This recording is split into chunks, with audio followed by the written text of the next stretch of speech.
Hello, everybody, and welcome to Adobe Live. We'd like to begin by acknowledging the traditional owners of the land in which we're streaming today and pay your respects to elders past, present, and emerging. My name is Flynn. Have I said that already?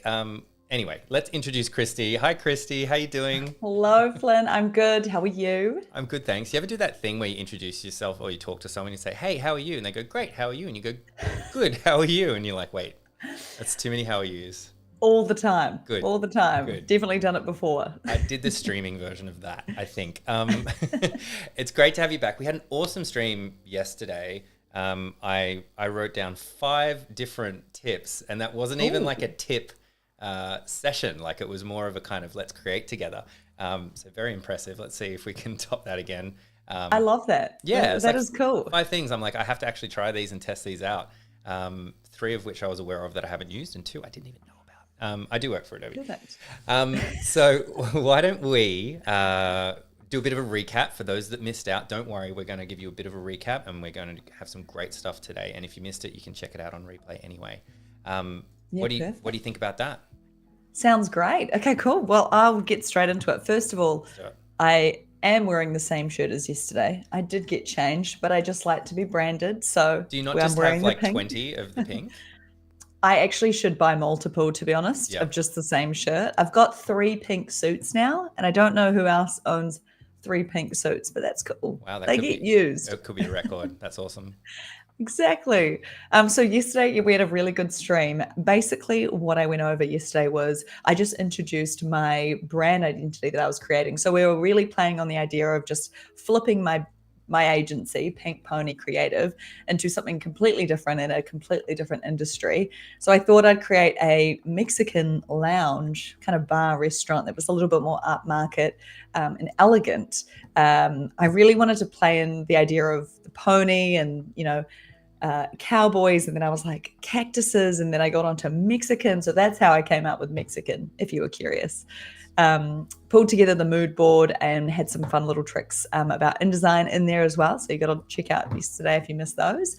But we just began to draw out the brand mark yesterday, and we talked about using like a bunch of shapes to create your brand mark and to create something with this kind of iconography style brand mark in a way. And it's the combination of the drink and also the horse, and the drink actually ends up forming the blaze, which is on a horse, which is the white strip. We love the blaze. Yeah. So you can see the variations in every time I duplicate, I just adjust it slightly to trial different things. And that's the best way to design, basically, is just trial and error and just move through variations as you go and just repeat, duplicate until you find your final design. So we used a few cool tools in here. The mirror technique as well to use and create this. So I just wanted to talk through sort of the next steps briefly about how I then go from here into creating a logo and even the typography styling and the color palette. So when it comes to pairing it with typography, I very much focus on typography that is a similar weight or style to the brand mark that sort of feels connected and it feels similar. So I'm going to come down to here where we can see an overview of a few different typefaces that I was trialing when I was pulling this together. So something like this does actually look good. I'm not saying it doesn't, but it doesn't feel as balanced as I wanted it to. So I brought in a slightly thicker, sort of bolder typeface, and I ended up adjusting it to make it customized. So also go look at that if you missed it yesterday. Oh, the N. Loved it. Yeah, the N, and we've got the sort of mirrored effect going on with the downward of the N and then the K as well. Yep. So I was really happy with this final design. So when it comes to things like color palette, I'm going to kind of whiz through these. It obviously would take a lot longer to develop a color palette, but I start off with the base of what I've pulled together from the mood board as a base. The client would sign it off. They're like, yeah, this is where I want to go. And then I'd pull together the colors as a bit of a base palette. So I've kind of got them here as, this is kind of where I was heading to initially. we've got our base palette. And then from there, I would make variations of that palette that I find that would work quite nicely. And you can do this alongside a bunch of logos.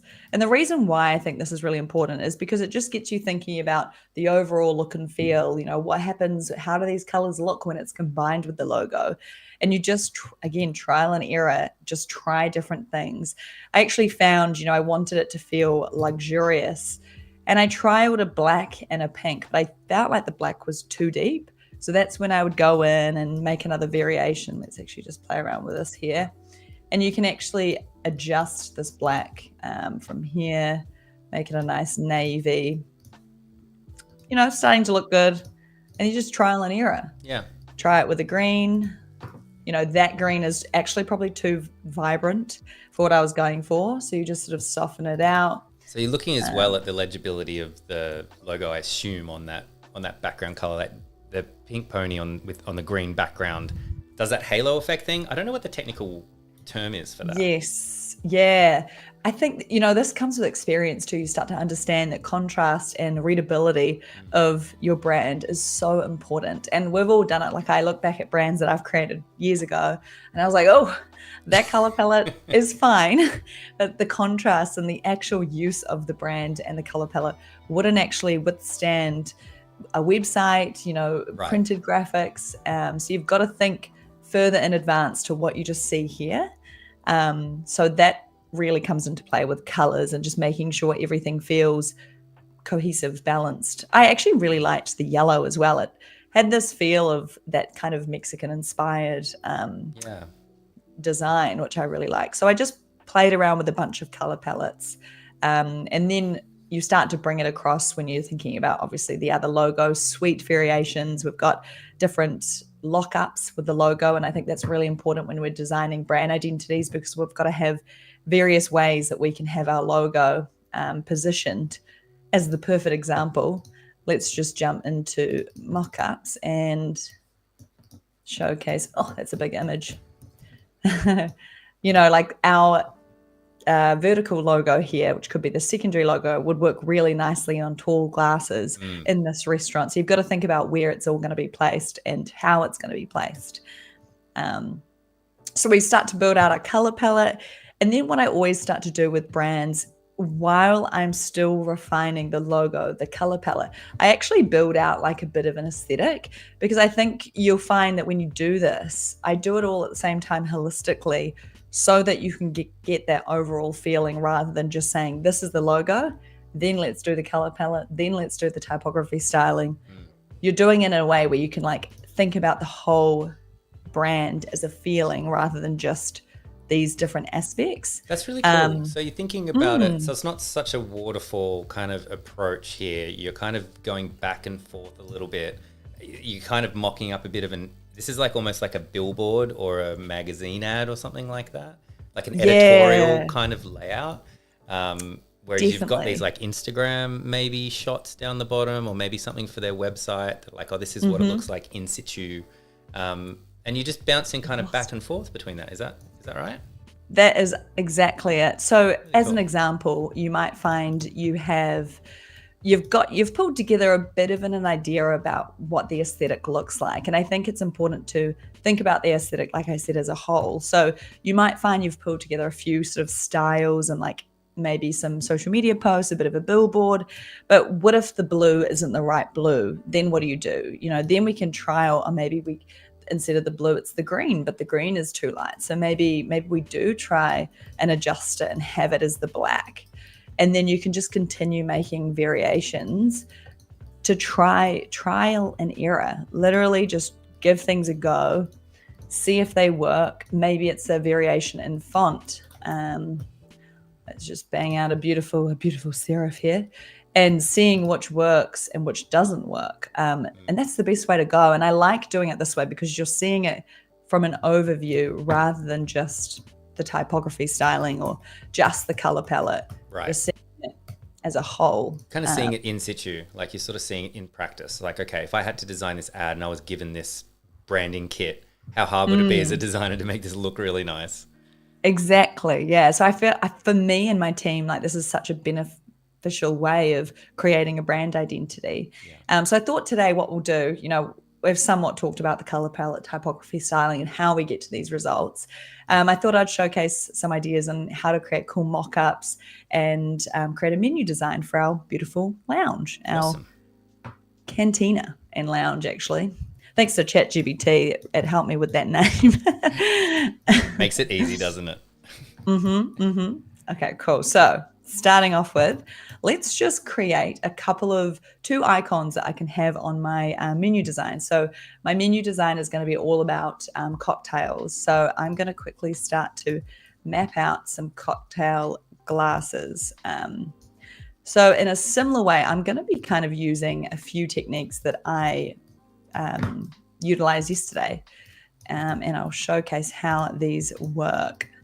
So if you are beginning your design journey or even partially through it, and you're trying to learn how to create icons, or you want to start custom drawing your own icons, because I think there's a lot of designers out there who just head to iStock, head to Adobe stock and utilize the things or the sort of icons that have already been created. Yep.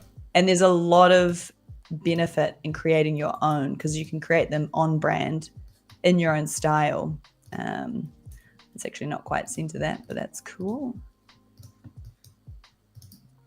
I should mention as well, we are live. So if anybody has any questions for Kristy as we're going along, drop them in chat. I'll pass them on. We like questions, so throw them in if you've got any as we're rolling along. We do like questions. We love them. Yeah, so we're just going to use those shapes to draw out our cocktail glasses. We're going to use now the offset path. Love the offset path. Just to map out the liquid in the glass, which we did a little bit of yesterday when it came to... Yeah, it was a really cool trick. I liked it. Yeah, so we're sort of using similar techniques as we did yesterday, just to create these icons. So it's all about the shapes. If you can break down your icons, illustrations into shapes, they will be stunning. Lovely. I like that. Yeah, so you're already looking like a nice cocktail. Let's create a nice little bit of lime. I do love a good copy and then paste in place as well. Oh, me too. I'm not going to admit how long it took me to realize that was a thing. It might have been during a live and I was like, wait, what? You're like, you can do that? Honestly, I feel like there's so many tools, techniques, and you're just never ending with your knowledge and your learning. It's funny when one little thing kind of somehow you missed it in like a decade or plus like of designing, and you're like, what? Wait, what? How did you do that? And they're like, how did you not know that? But I feel like we all have a little gap somewhere. There's a couple little things that you just, for some reason or another, you haven't seen someone put into practice. I know exactly what you mean. I recently, if you follow me, posted a video about how, which I did not know this, that in Illustrator you can treat these variables as a calculator. So if you wanted to go 26 plus 5, I didn't know that until my junior designer told me. You can do it with so many. I didn't know it either. I think it was towards the end of last year, because you could do it in. Someone did it with a canvas size. And it was a bit of a, hey, wait, what? I can actually typed in ×3 to make it 3 times as large. And then someone, I think it was in Photoshop, and someone said, you can do this anywhere that you put in a dimension in Photoshop or something like that. So honestly, wild. Crazy. I really had no idea. So I'm just making ourselves a nice little lemon here. I don't know if anyone, I'm sure there's people out there that this will hit home. When I use the Pathfinder tool, I know what they do, but I just click them all until I find my perfect result. Yeah, which is also why I like the Shape Builder tool, because I find that my precision in this Shape Builder tool is a lot more accurate than, say, the Pathfinder, just because I can feel like I can just navigate it so much easier. Right. Let's go in, and I'm just going to duplicate this in case we use this little lime again. I'm actually going to we're going to try and make the lime look as though he is sitting on the cocktail glass here. Again, shape builder tool. Yes, we love the shape builder tool.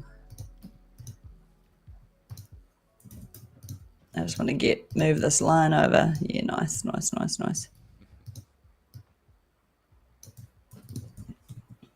All right, let's just add a couple of little details in here so you can really finish. I'm going to add maybe a couple of little ice cubes. Really cute.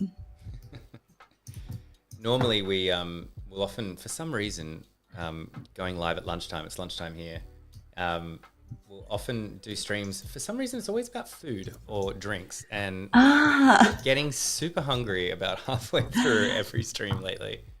Honestly, I'm not surprised. In our office, we all just love to eat. So by about 10 o'clock, we're like, okay, we're ready for lunch. Snack time, yeah. Snack time. Day goes too fast if you eat lunch that early, though. It does. I mean, sorry, too slow. You know what I mean? Yeah, because you're already one step ahead. Yeah. Okay. I'm just going to select these dots. I think the thing with, details like iconography, if you're creating it for a brand, is all about adding little additions that'll just like improve it, make it feel somewhat like its own. What am I doing here? I just completely zoned out. I'm trying to, increase the weight a little bit. And I think little additions, even like in this case, the little ice cubes, the little, what would you call them? Sparkle? Fizzy dots. Oh, right. I was like, because it's like what are these carbonated drink. Yeah, what are they called? Yeah, that's the one. Okay. Let's create one more beveragino. Just to jump on top of that comment there, you sort of said to kind of make it its own. So give it a little bit more personality than kind of this perfect group of shapes. Because it's interesting that you said that, because you're like, cool, you can break anything down to shapes and then create it. But you didn't stop with the glass and the lime. You kind of just, you want to add a little bit more personality to make it your own or make it the brand's own, like just a little bit extra. Definitely. And I also feel like that's how you can add a whole lot of new value to what you do by creating your own icons, your own custom illustrations for brands, because they're custom created, basically. Just trying to decide what I want to do with the base of the cup, really. It's going to be an old-fashioned or something.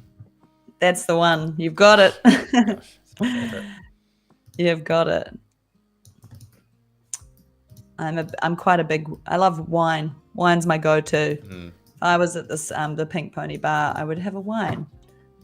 Would it be white or red? It would be white, and I love a Sav. Not gonna lie, when I was at Adobe Max, and I would ask for a Sav, everyone was like, "What? What?" I think with my accent, they did, and then I was like, "A Sauvignon Blanc." Did you have to try your best at an American accent to get what you needed? That actually happened a lot at Starbucks, because I think with my accent, and I couldn't say some of the words, it was tough. I find it'd be like, yeah, sorry. Yeah, I find that when I'm over there, I get more like Australian. I don't know what that is. Like I say word, I'm like g'day, and I'm like, I haven't said g'day in 2 years. What is going on? I feel like it's like you're more exotic, when you go overseas and you've got a different accent. They're like, wow, where are you from? Yeah. They're like, are you from Australia? And I'm like, close, but no.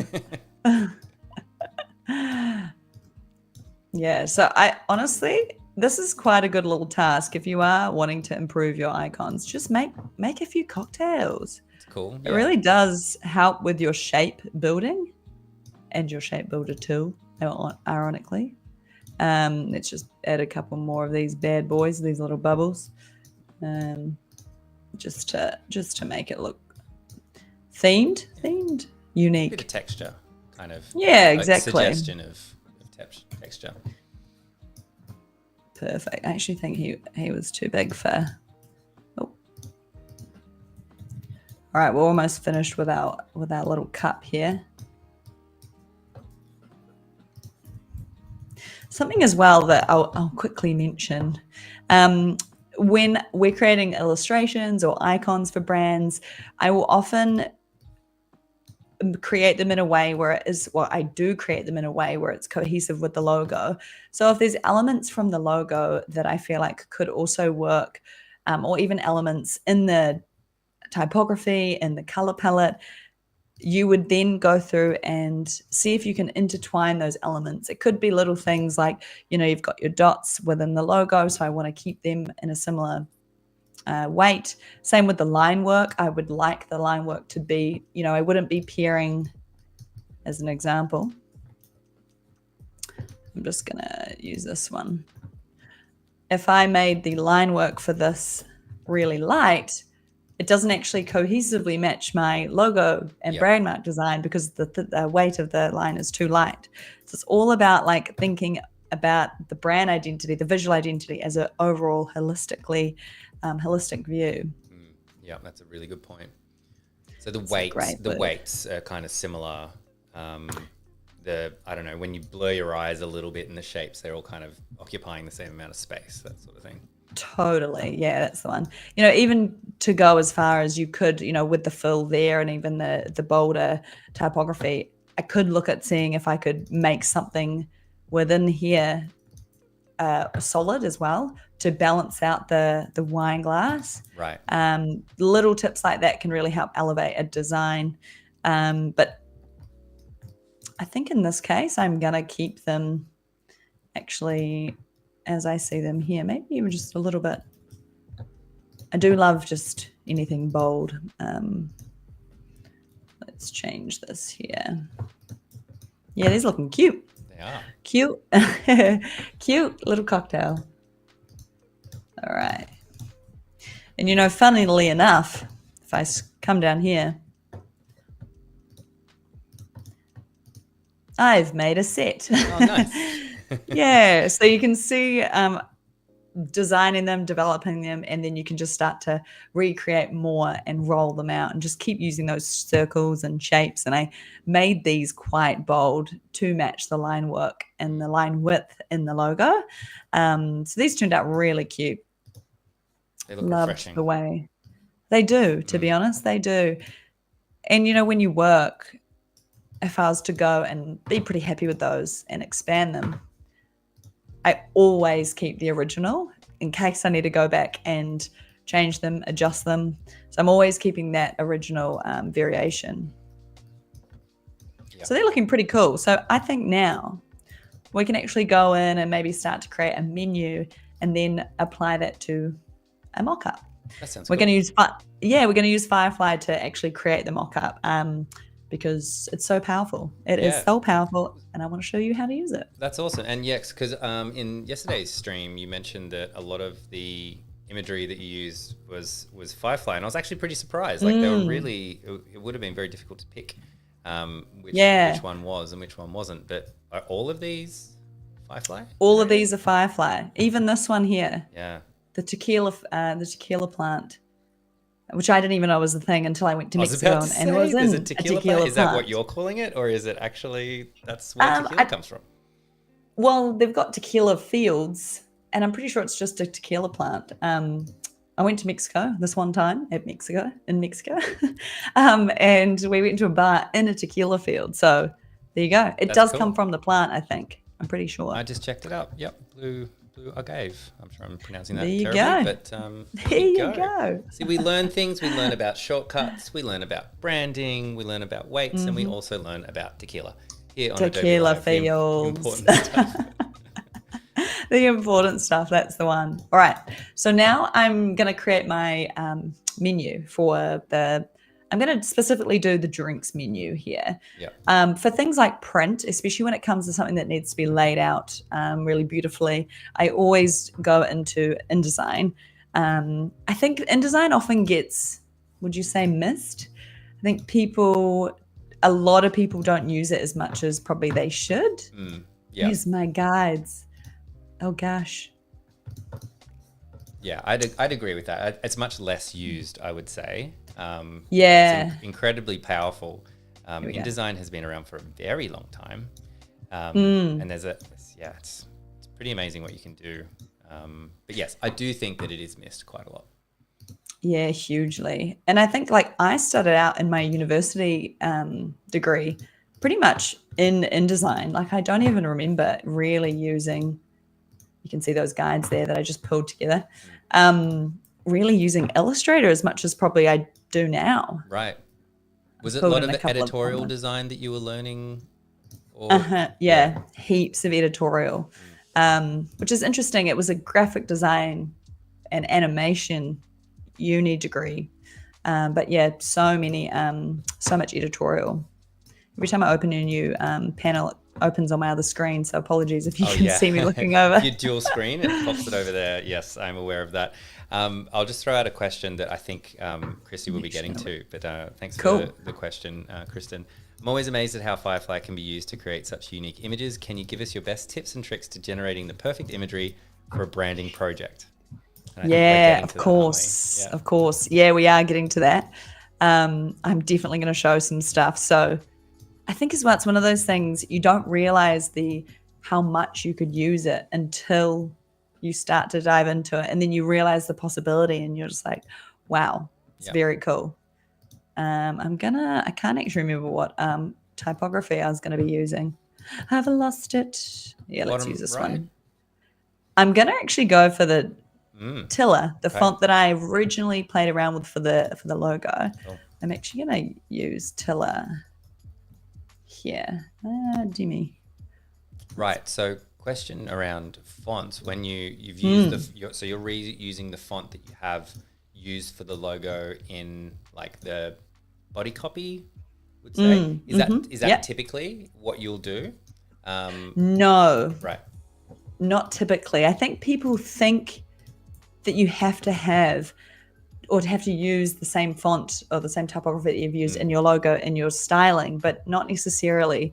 You can definitely have a totally different typeface or, custom typeface for your logo than you use in your styling. But I think in this case, when I was creating this, I'm not necessarily showing you the whole process. I certainly played around with a few fonts, but I did find that the heading, that was the perfect heading type.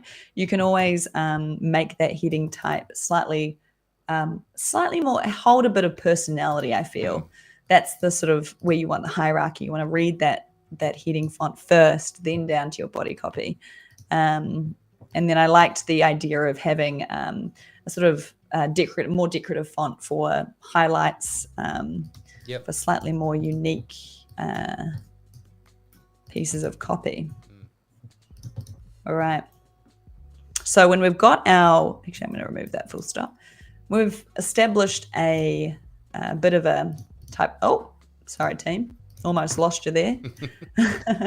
When we've established a bit of a typography styling selection in InDesign, you can actually go through and create character styles. Paragraph styles. Would you mind just, for people that might not be familiar with InDesign, explain what a paragraph style or a character style might be?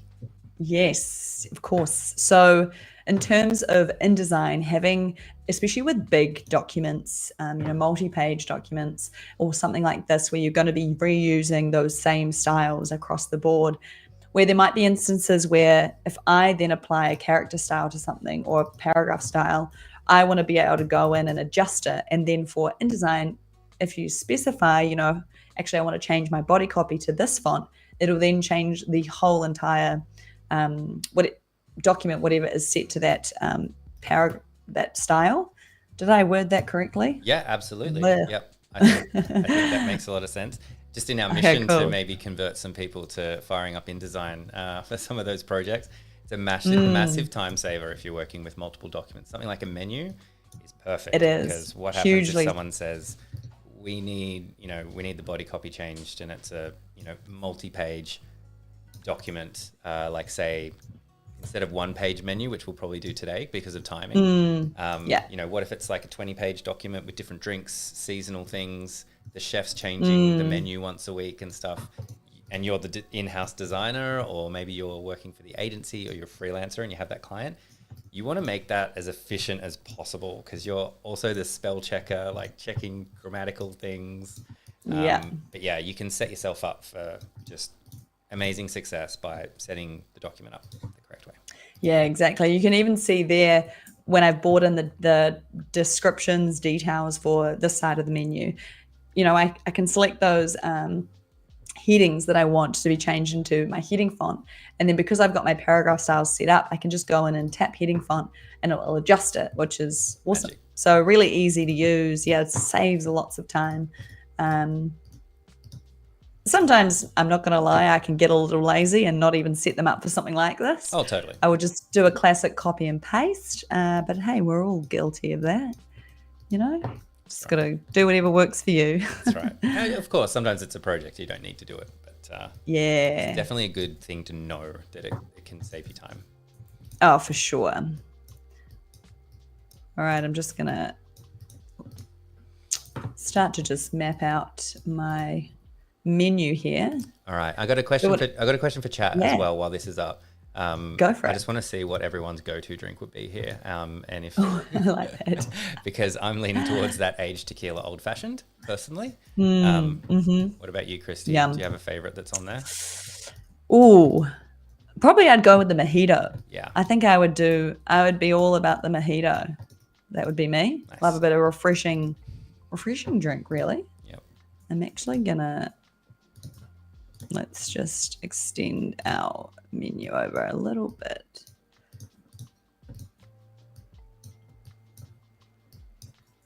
Oh no, I'm gonna go back. We're backtracking. We're backtracking. Are you just thinking about the like, it's not the gutter when it's in the middle, but the gap between the paragraphs there?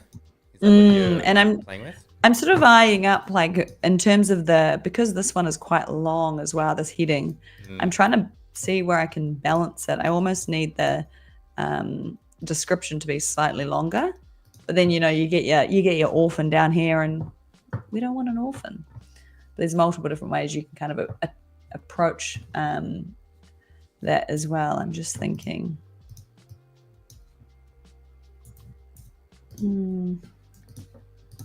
We're actually just going to pull it back here.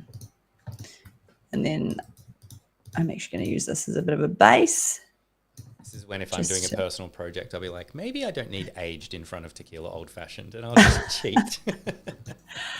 Not going to lie, I did do that for this to make sure everything would fit.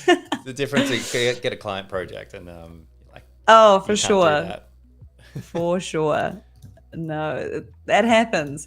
And, you know, we've many a times dealt with client projects that we might be working on packaging, and there's so much copy and so much information that has to be on these packaging, these menus, and it's just heavy with copy. So it's tough. Like, personal projects are great because you might just be like, look, I just don't need that.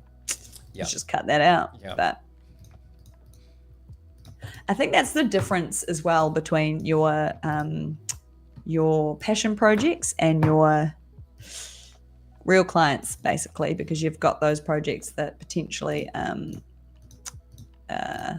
a little bit more difficult because you have to add these things in. You can't just not put them in there, if that makes any sense. Yep. All right. I don't want to go too far with this and play around with it because I want to show you some Firefly stuff, but I'll just showcase how I brought these icons in. Now, in this case, I'm actually going to use the libraries. We're going to quickly use the library assets here for just to ensure that we're taking it across to InDesign really easy. Nice. Actually, I'm going to make it. I always talk about my assets as though they are a person. Right. Does anyone else do that? I often say, like, this oh, color. this little guy or this little fella or something. Yes, all the time.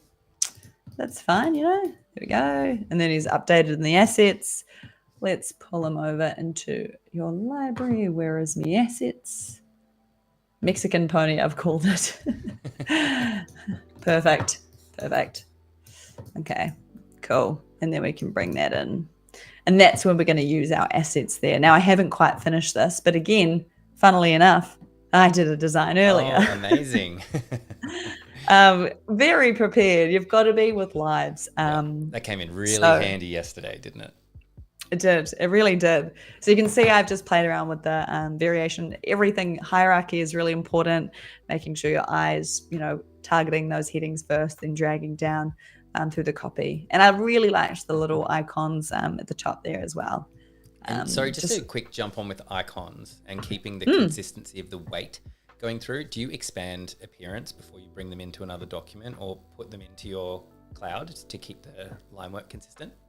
Yeah, that's a really good question. In this case, I expanded it before I put it into CC libraries, but you could definitely utilize it in a way where you're keeping that just as a stroke. But I do think it can get quite complex in the way that you can actually see some inconsistencies here, unless it's just my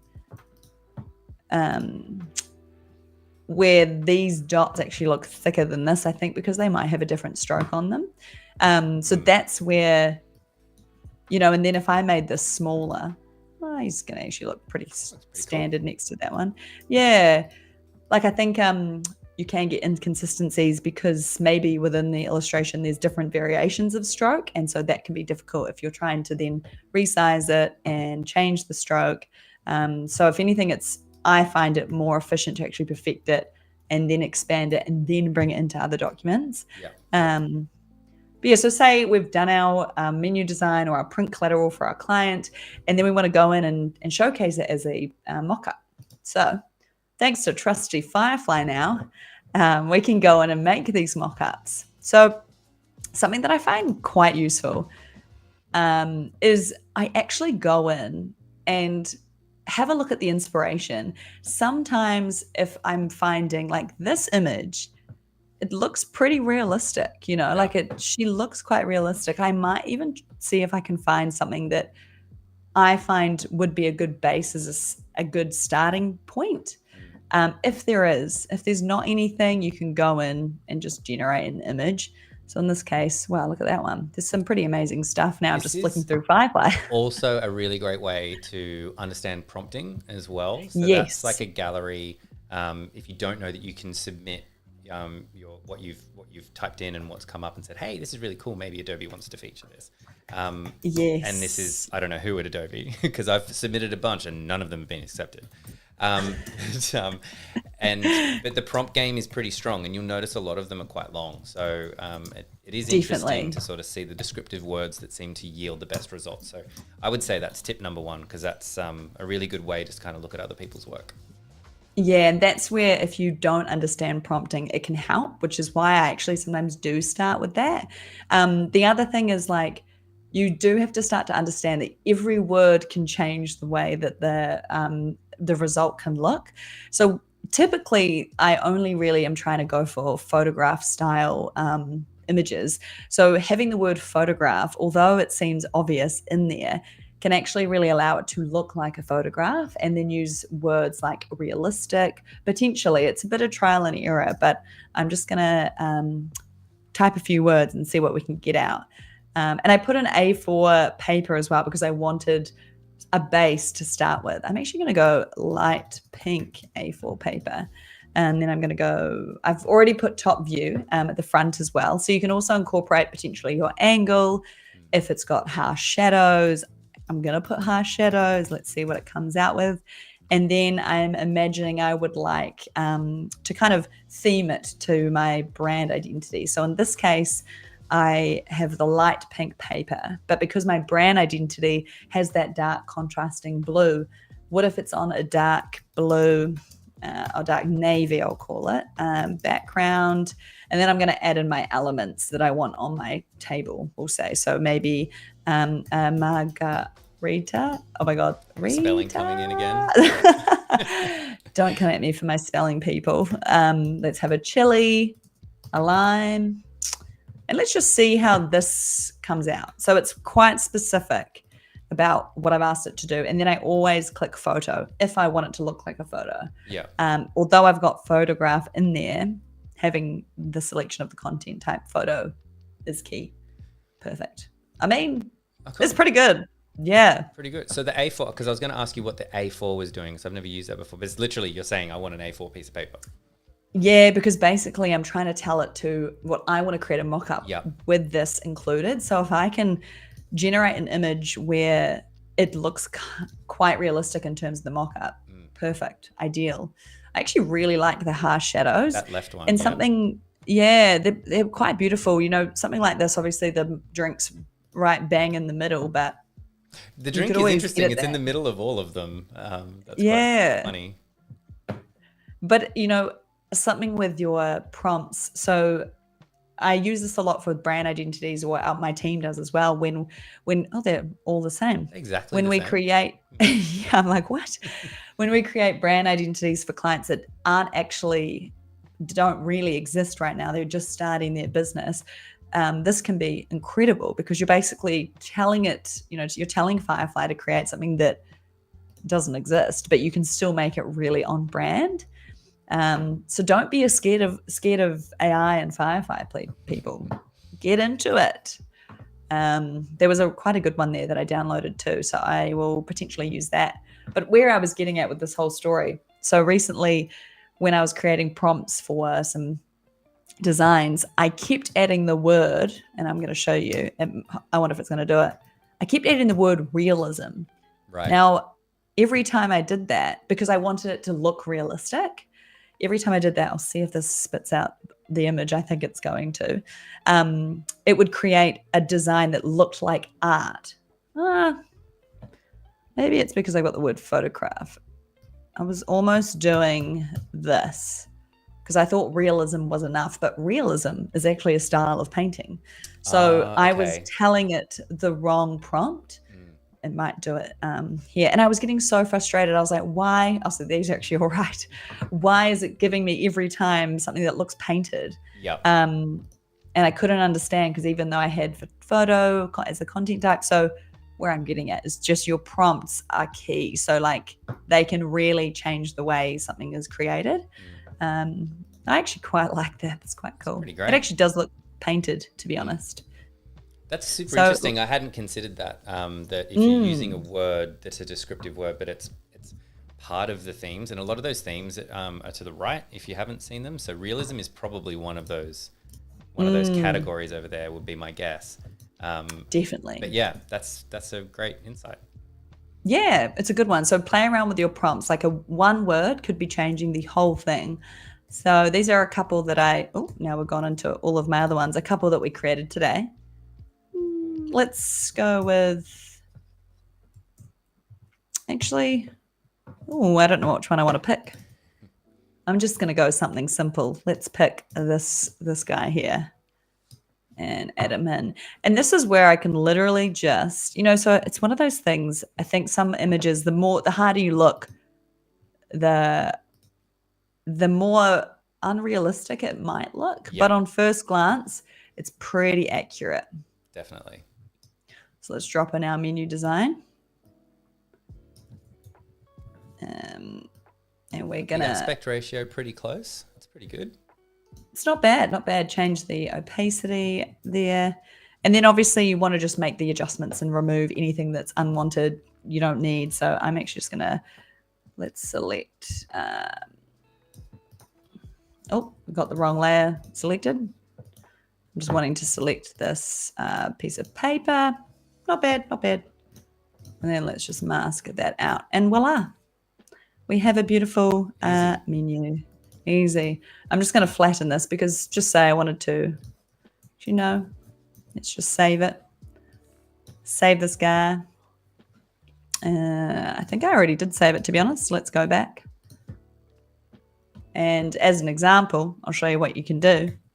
We might be playing around with, we've gone all over the show. Here we go. So let's actually add in our beautiful menu into this square here, just to give us like the overall effect of how it all looks when it's come together. Stunning. So quick. Look at that. Yeah, looks great. Amazing. I like that we've got on-brand chilies. They're pink. Yeah. Perfect. You know, you could go in and adjust the chilies if you wanted to make them red, just to make it look that much more on brand. But you can see like how it can impact the overall feeling. It feels Mexican. It's the chilies. It's the wine. It feels like a bar, all through Firefly. So it's pretty powerful. It's really cool. And yeah, I love the prompt game tips and things like that. It's super cool. I also, before I forget, I really like the clipping mask that you've done above the one that you just placed, the like editorial ad kind of thing. Really like that because we're talking about this window, like stained glass window, I think in the last stream, and having that extra edge that's still part of the clipping mask, I think just works super, super, super well.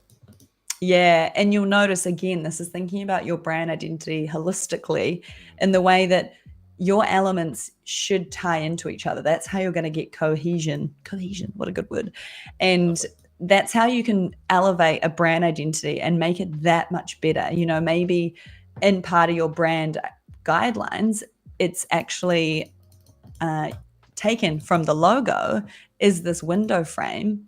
And this window frame becomes something that actually appears a lot, you know, throughout your brand identity. Yeah. Maybe you might have, I'm just going to quickly, going to put together, you might have Facebook posts that, you know, hold your images, your photographs in a unique way. Just by simply, I'm just going to quickly do this.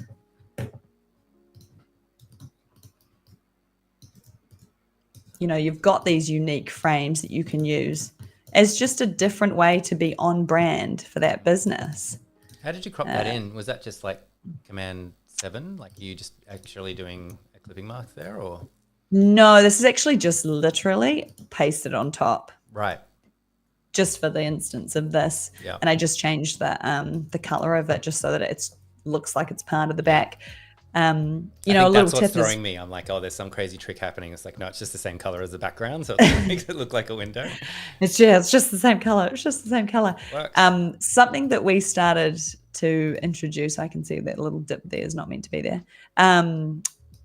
That we started to introduce into some of our brand identities, and it can depend, is what we call image frames. And this is where a brand might have a specific way of framing images. So in this case, what you could do, if I wanted to have like templates for Instagram, Facebook posts, whatever it might be, you could create templated image frames. So this becomes an image frame so that you could drop in any image. Let's just go behind. Are you still there, Flynn? Oh, yes, I'm still here. Sorry, I was like, the music stopped. No, just sitting back and watching, like as we kind of wind down. I was also reading some of the comments in chat, and Johanna was saying this window could inform the actual interior design of the space too.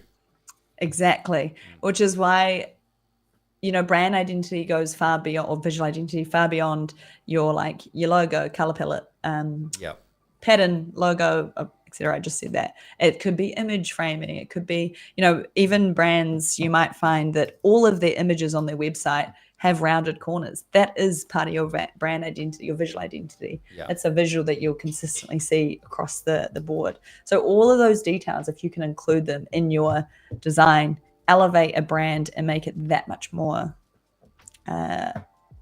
recognizable. I was like, what is the word? I'm getting lost in my design. I'm with you. I get it. It's good. It's fantastic. But you know, it's pretty awesome. As we actually finish up, something that can inspire your Adobe Firefly creativity. This is actually a game that I found from Adobe Max. We played it at Adobe Max. Okay. And then I actually turned it into a game that me and my team played one time, which I should bring back more. But this could help you with, if you're trying to learn Adobe Firefly and prompts and how to create them, is set yourself a little task. So I said to my team, all right, let's go out and create a dinosaur. And We Love it. all created the most random dinosaurs. So you might go in there and let's just do one as the very last little tip that I'm going to, let's do a cyberpunk. Okay, I'm going to go holographic dino. Wings. I want to go fluffy wings.